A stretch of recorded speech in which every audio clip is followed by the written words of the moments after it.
In today's video, I'm going to teach you how to extend video in Grok Imagine. If you've ever finished an edit and realized you need just a bit more footage at the end for timing, pacing, or a smoother transition, this feature is designed to help you add extra seconds without rebuilding your sequence.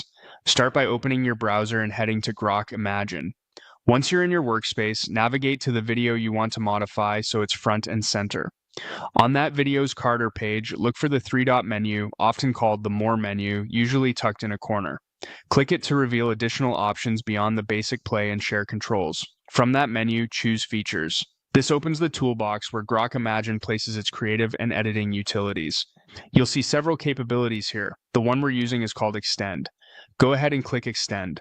Think of Extend as a way to generate additional frames that continue your clip's look, motion, and mood, so the added portion feels like a natural continuation rather than a jarring add-on.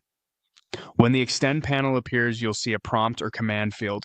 In that field, type Extend Video, keep it short and clear.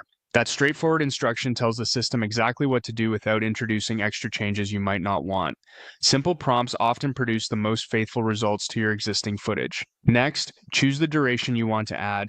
You'll typically set this with a drop-down, buttons, or a slider. If you're unsure how much you need, start conservatively. Adding a few seconds is usually enough to fix an awkward cutoff or create room for a title, beat, or voiceover tag. Longer extensions can work, but the further you go, the more the system has to invent, which can subtly shift motion or detail. Pick the length that matches your goal and current cut. Now submit your request by clicking Submit or pressing Enter. Grok Imagine will begin processing the extension. You'll see a loading or progress indicator while it works.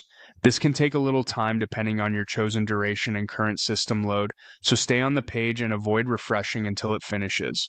Once the loading completes, your video will update with a new extended tail. Play it back and scrub around the transition point to confirm the continuity feels right and that the pacing works with your music, narration, or on-screen action. If you want to try a slightly different length, simply repeat the same process with a new duration. And that's all there is to extending a video in Grok Imagine.